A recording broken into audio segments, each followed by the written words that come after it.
Assalamu alaikum. Dhalinyaro kusoo dhawaada channelkeena Somali. Channelkan waxaynu kusoo gudbinaa arrimaha teknolojiyadda inagoo dhalinyarada ku barna culum kala duwan sida cybersecurity-ga, networking-ka, programming-ka iyo kuwa kale oo badan. Haddii aad nagu cusub tahay, nagu soo biir oo subscribe taabo. Mahadsanid. Haddii aad toos u bilowno cashirkena maanta, waxaynu ku qaadan doonaa aasaasiyadka networking-ka muddo gaaban oo ka yar 30 daqiiqo. Dhammaadka muuqaalkan waxaad aqoon fiican u yeelan doontaa sida ay qalabada teknolojiyaddu u xidhiidhaan. Okay, aanu ka bilowno waxa uu yahay networking. Networking haddaynu si fudud u dhigno waa marka la isku xiriiriyo laba iyo wax ka badan oo qalabo ah kuwaasi oo xog ama macluumaad isweydaarsan kara. Xogaas waxay noqon karaan documents, muuqaallo, fariimo qoraal ah, sawirro, codad iyo noocyada kale ee xogta. Qalabadaasna waxay noqon karaan kombiyuutarro, taleefanno, printero, samiicado, serverro iyo kuwa la midka ah. Intaa baan isla fahanay. Haddaba waxay yihiin muhiimadaha uu inoo leeyahay networking-ku. Hagaag. Networking-ku waxa uu inoo leeyahay muhiimado badan waxaana ka mid ah inaynu ku wadaagno xogaha, inaynu isticmaalno internetka oo si kooban. Internetku waa shabakad kombiyuutar ah oo isku xidhan. Sidoo kale networking-ku waxa uu inoo fududeeyaa wada xiriirka offline-ka ah iyo ka online-ka ahba. Dabcan waad qiyaas kartaa adduunka halku marayay 100 sano ka hor ee qaabka loo wada xiriiro iyo maanta halku marayo. haddaynu taariikh yar oo kooban ka eegno networking-ka, sanadii 1969 ay ahayd markii ugu horeysay ee la hirgeliyo network digital ah. Network-kaasna waxa lagu magacaabay ARPANET, waxaana hirgelisay waaxda difaaca ee dalka Mareykanka. Kadib waxaa faafay fikirka ah in la isku xiriirin karo laba iyo wax ka badan oo computers ah, iyadoo ARPANET isku bedeshay waxaynu maanta u naqaano internetka. Waxa iyaguna 1990 soo baxay World Wide Web ama WWW oo ah meesha ay ku keydsan yihiin websites-ka caalamku. Ilaa 2000 ay soo baxday teknolojiyadda wireless-ka, taasoo suura gelisay in xiriir la'aan isku xidhmi karo. Waxaynu arki doonaa sida u shaqeeyaan wireless-ku. Inta aadaynu kaga nimaadno taariikh yar oo kooban oo ku saabsan networking-ka, waxaynu eegi doonaa waxa ay yihiin nodes iyo links. Node waa eray aan si guud ugu isticmaalno dhammaan qalabada ku jira network-ka. Sidaan hore soo sheegnay, qalabadaas waxay noqon karaan kombiyuutarro, printero ama serverro. Marka qalab kasta waxa lagu magacaabayaa node. Okay. Linksna waa waxa isku xiriirinaya qalabadaasi. Waxaana links ka mid noqon karaya xadhkaha ama wireless-ka. Networks-ka qaar waxay isku xirmi karaan xadhig la'aan, qaarna waxay isku xirmi karaan iyadoo la isticmaalayo xadhig. haddii network-ku tahay mid aan xadhig lahayn, marka waxa lagu magacaabayaa wireless network. haddii tahay network mid xadhig lehna waxa lagu magacaabayaa wired network. waxay noogu xigay haddaba network topologies. Network topologies waa qaabka isugu xidhan yihiin qalabadu ama waa design-ka ay isugu xidhan yihiin qalabada network-ka ku jira. Network hadduu yahay mid xadhig leh ama wired network, waxaa loo xidhi karaa 4 qaab mid ka mid ah: bus topology, star topology, mesh topology iyo ring topology. haddii network-ku yahay mid aan xadhig lahayn ama wireless network, qaabka loo xidho waxa iyagana ugu caansan infrastructure, mesh iyo artwork. haddaynu si kooban qaabkan mid ugu eegno, aan ka bilowno bus topology. Bus topology sida sawirka nooga muuqata waxa uu leeyahay xadhig weyn oo dhammaan ay ku xidhmayaan nodeska. node kastaana xadhigaas ayuu soo gelayaa, sidaasna ay xogta ku wadaagayaan. qaabkan waa qaab qadiimi ah, maadaama haddii xadhigga dhexe uu go'o, network dhammaantii ay wada go'ayaan oo aan si shaqaynayn. waxay noogu xiga star topology. Star topology sida sawirka muuqata waxa uu samaysan yahay qaabkan u eg xidigtoo kale. dhexda waxaa yaala hub ama switch, kaasoo ay ku soo xidhmayaan dhammaan nodesku, halkaasna ay fariimaha isaga wadaarsanayaan. waxaa noogu sii xigaya mesh topology. Mesh topology sida sawirka muuqata, dhammaan qalabadu aday isku wada xidhan yihiin, mid kastaana ka kale xog saas ay ula wadaagi karaa. habkan badanaa waxaa loo isticmaalaa shirkadaha waaweyn maadaama uu lacag badan ku kaxayo in la dejiyo. waxaa noogu sii xiga ring topology. Ring topology sida sawirka muuqata waxa uu samaysan yahay qaab faraanti camal ah, qalab kastaana ka kale ayuu ku sii xidhan yahay. haddii uu kan rabo inuu xog u diro kan kale, waxuu soo marayaa kan iyo kan ilaa markii dambe yimaado kan. qalab kasta markay fariinta soo gasho waxa uu hubinayaa inuu yahay kii lahaa. haddii aan lahayn uu sii dhaafinaya marka ku xiga ayuu geynaya. sidaas ayuuna networkaas ku shaqaynayaa. haddii networku yahay mid xadhig la'aan ah ama wireless ah, qaababka loo xidhi karo waxaa ugu caansan infrastructure waa marka wireless access point la soo dhigo dhexda qalabaduna ay ku soo xidhmaan, kadibna halkaas signalska looga qaybiyo xogna isku wadaagsadaan. waxaa ku xiga adfork qaabkan waa qaabka ugu fudud ee loo dejin karo network. tusaale ahaan haddii aad isku xidhiidhiso teleefankaaga iyo earbudskaaga ama earphone bluetooth ah, waxaad samaysay adfork topology. inta haddan ka nimaadno network topologies, noocyada networka waxaynu ka eegi karnaa laba qaybood: xagga baaxadda ama sayska networkaasi uu leeyahay iyo xagga qaabka ay xogaha wadaagayaan qalabada ku jira networkaasi. marka laga eegayo xagga baaxadda ama sayska uu leeyahay networku, waxaa loo qaybiyay ilaa 7 qayb. waxayna ka soo qaadanaynaa 4 ugu caansan. 1. Personal Area Network oo loo soo gaabiyo PAN. networkani waa midka ugu yar, waxaana keliyata ku kooban yahay hal shakhsi. tusaale ahaan dad isticmaalayso earbuds ama samiicado bluetooth ah markaad ku xidhiidhso teleefankaaga, waxaad samaysay Personal Area Network. waxaa isna ku xiga Local Area Network. haddii uu networkani yahay Local Area Network ama LAN, waa mid kooban, badanaana waxaa loo isticmaalaa xafiisyada yaryar iyo guryaheena, maadaama uu keliyata ka shaqayn karo area xadidan. tusaale ahaan wifi-ga gurigaagu ilaa intee ayuu gaadhayaa? waa in xadidan soo maaha, areada dad ka baxdo ma ku shaqaynayo. marka uu LAN yahay mid xadhig la'aana oo wireless isticmaalaya, waxaa lagu magacaabaya Wireless Local Area Network, waxaa la soo gaabiyaa WLAN. nooca ku xiga waxaa lagu magacaabaa Wired Area Network, waana mid aad uga ballaaran kii hore ee Local Area Network. waana shabakado ama network isku xidhan masaafo badanna kala fog, sida internetka ayaa tusaale fiican u noqon kara Wired Area Network. kan ugu dambeysayna waxaa lagu magacaabaa Metropolitan Area Network, oo isagu ka weyn LAN-ka kana yar WAN-ka, waxaana isku xidha 2 magaalo ama 2 area oo kala fog, balse ma gaarsiisna heerka WAN-ka ama Wired Area Network. haddaynu networka ka eegno xagga qaabka ay xogta wadaagayaan qalabadu, waxaan u qaybin karnaa 2 qaybood, waxayna kala yihiin peer-to-peer network iyo self-client network. peer-to-peer waa marka labada computer mid kasta uu wax diri karo waxna soo qabsan karo, halka self-client uu yahay in labada computer midna wax diro midna wax soo qabsado. inta haddaynu ka nimaadno noocyada networka, aynu isla eegno service providers. kuwani waa shirkadaha siiya adeegyada isgaarsiineed iyo internetka. shirkadahani waxay leeyihiin oo ay maamulaan qalabada kala duwan ee gabaarmaanka u ah isgaarsiinta internetka, sida taawarada iyo xadhkaha. gobolka Soomaalida waxaa jira shirkado badan oo bixiya adeegyadan, waxaana ka mid ah sida Hormuud iyo Somtel. intaa ka bacdi waxaynu baran doonaa waxay yihiin IP address iyo MAC address. si kooban, IP address waxaa laga soo gaabiyay Internet Protocol, waana sidii adresska gurigaaga oo kale. wuxuuna naga caawiyaa inaan internetka isticmaalno. qalab kasta waxa uu leeyahay IP address u gaar ah, waana mid isbedbedeli kara, waxaana lagu bedeli karaa inaad ku xidhanto network kale ama aad isticmaashid VPN. MAC address isna waxaa laga soo gaabiyay Media Access Control, waana sida magacaaga oo kale, isma bedbedelo haddii aad network kale ku xidhanto iyo haddii aad VPN isticmaalayso toona. waana mid ay shirkadda qalabka soo saartay ay u samaysay, waxaana naga caawiyaa in la aqoonsado qalabka marka la joogo switchka. in yar kadib ayuu sharaxaynaa switchka waxa uu yahay.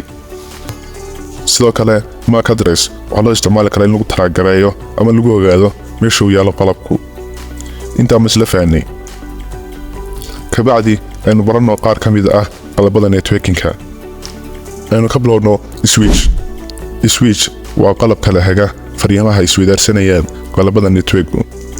switch waxa uu bartaa qalab kasta oo ku xidhan MAC addresskiisa, kadibna haddii fariin soo gasho waxaa ku qoran qalabka loo wado MAC addresskiisa, kadibna si fudud ayuu ugu dirayaa fariintaasi.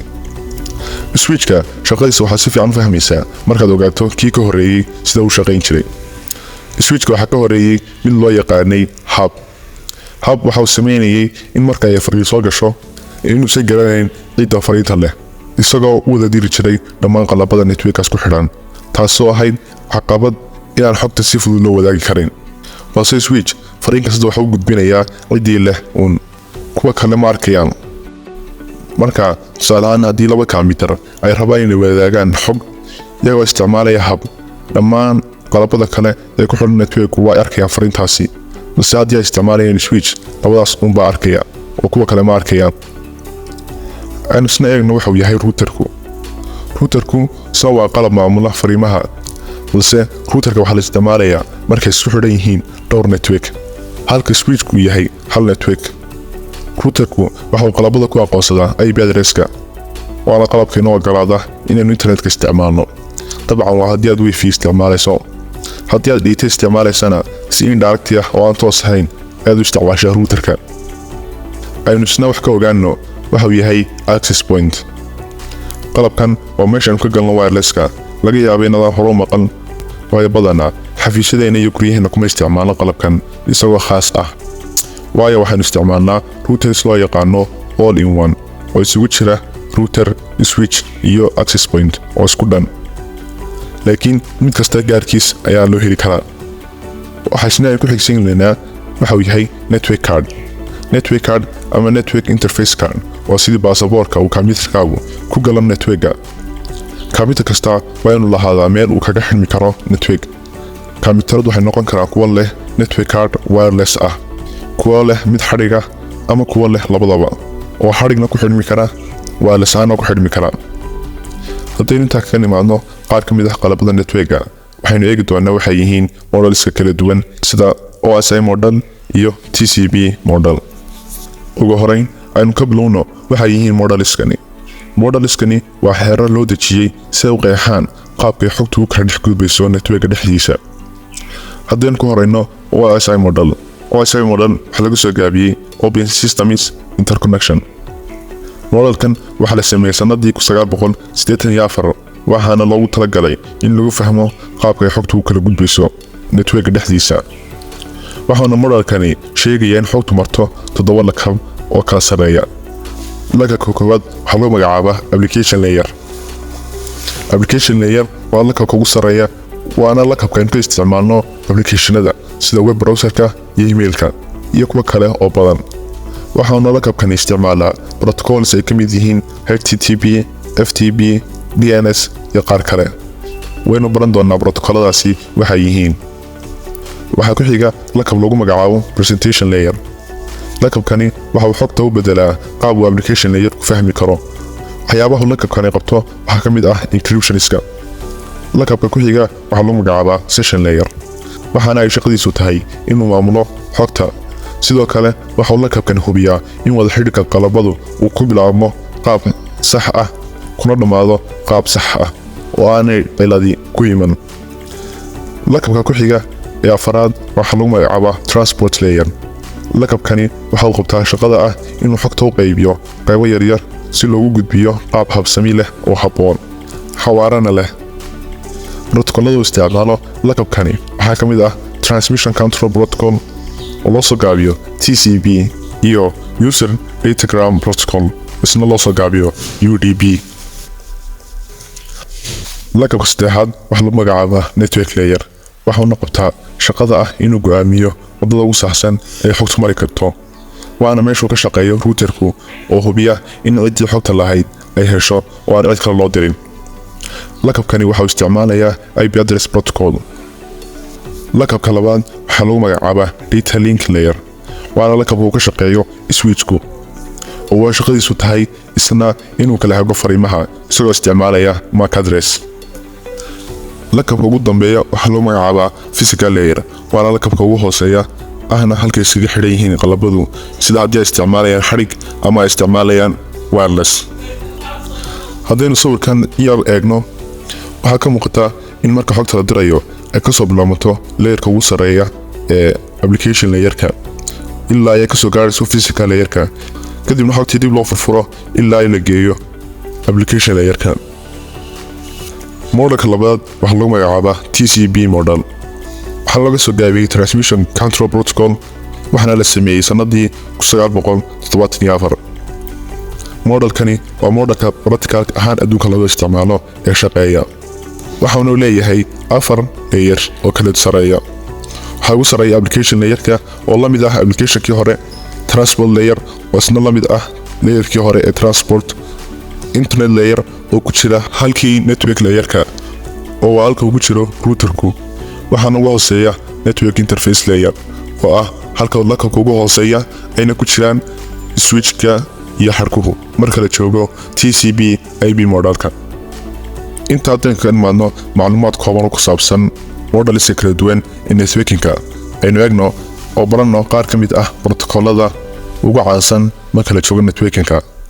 waxaynu ugu horeysiinaa HTTP protocol. HTTP waxa laga soo gaabiyay Hypertext Transfer Protocol waxaana loo isticmaalaa inuu xog kaga helno websiteska iyo guud ahaan internetka. protocolka labaad waxa lagu magacaabaa SSH waxaana laga soo gaabiyay Secure Shell. protocolkani waxa uu qayb weyn ka qaataa in qalabada ay u xidhiidhaan si ammaan ah oo aan la soo dhex gelin. protocolka xiga waxa lagu magacaabaa Dynamic Host Configuration Protocol. protocolkan waxa loo isticmaalaa in IP addresska loogu qaybiyo qalabada kala duwan ee ku xidhan networka si automatic ah. protocolka xiga waxa lagu magacaabaa FTP protocol waxaana laga soo gaabiyay File Transfer Protocol waxaana loo isticmaalaa in kombiyuutaradu ay xog isku wadaarsadaan. protocolka xiga waxa lagu magacaabaa Real Time Transport Protocol. protocolkani waxa noo fududeeyaa inaynu si toos ah u gudbin karno codadka iyo muuqaalada. waana protocolka la isticmaalo marka la sii deynayo live streamska. waxaa ku xiga protocolka lagu magacaabo Address Resolution Protocol. protocolkani waa protocolka ay isku fahmaan routerka iyo switchku isagoo ismatch garaysiinaya IP addresska iyo MAC addresska. waxaa ku xiga protocolka lagu magacaabo Simple Mail Transfer Protocol. protocolkana waxa lagu diraa emailada. protocolka ugu dambeeya ee cashirkan ku qaadan doono waxa loo magacaabaa Internet Message Access Protocol. waana protocolka lagu soo akhriyo emailada. inta hadda ka nimaadno qaar ka mid ah protocolada ugu caansan waxaynu dib ugu yara noqon doonaa modeliskii aan hore u soo marnay inagoo si qaas u eegi doona lakabka lagu magacaabo transport layer.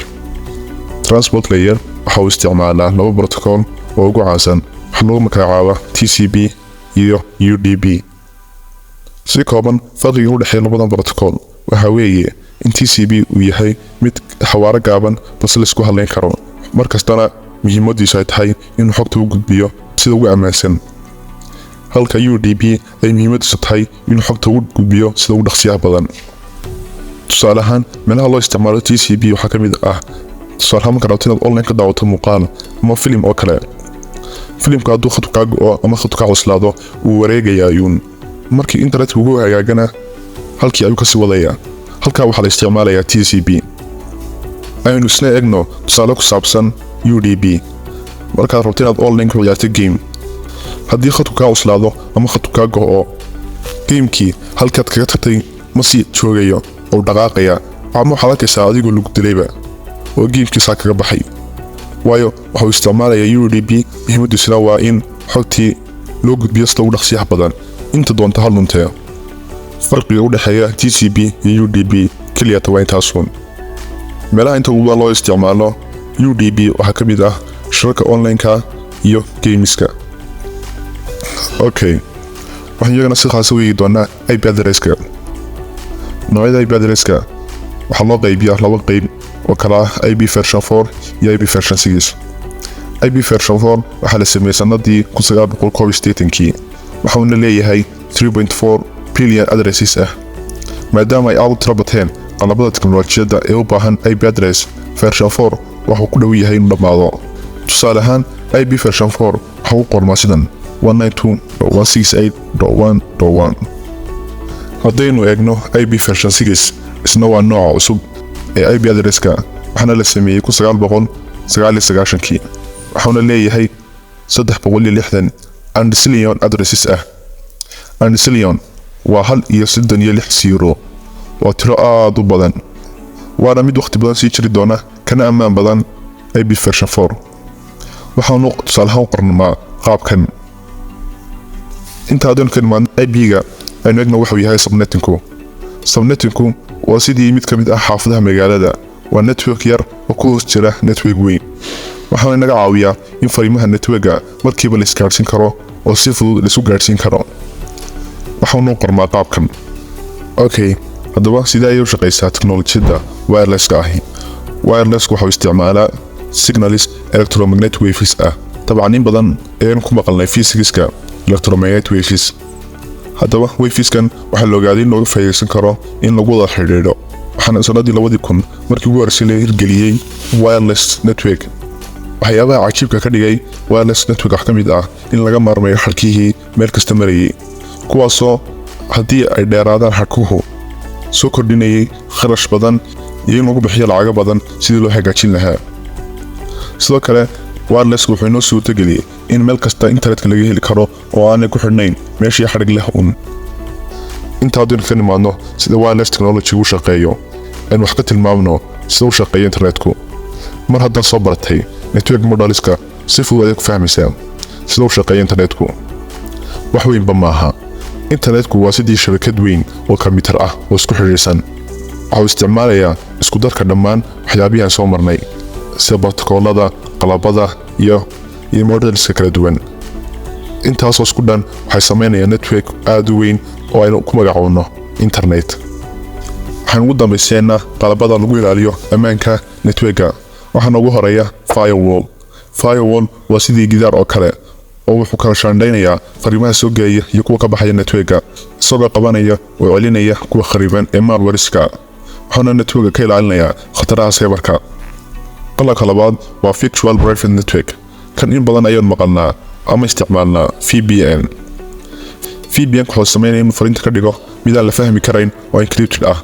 tusaale ahaan, markaad ku xidhan tahay VPN ee aad website gasho, fariintaad ku hoostaad gasho website-kaasi waxay si dhex maraysaa shirkadda aad internetka isticmaalayso, kadibna waxaa loo soo gudbinayaa serverska website-kaasi oo fariintii caadi baa loo arki karaa. balse markaad isticmaalayso VPN, fariintii ma la akhri karo oo encryption ayaa la saaraya.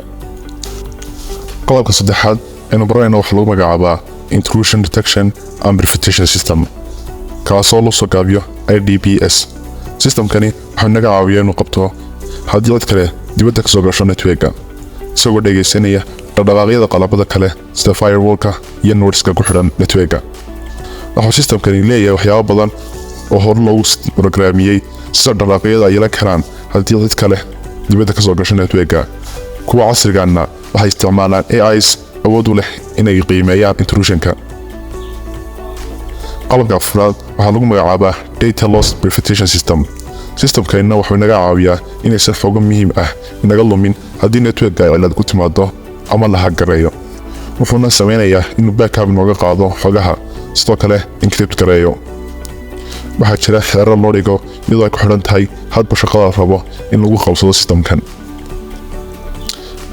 Muqalkena Manta intaas ayuu ku eegyahay. waxaan rajeynayaa wax badan oo networking basics ah baranay. fadlan dad nagu cusubtahay nagu soo biir oo subscribe dheh, muuqaalkana like saar, siina share garee oo la wadaag asxaabtaada. mahadsanid.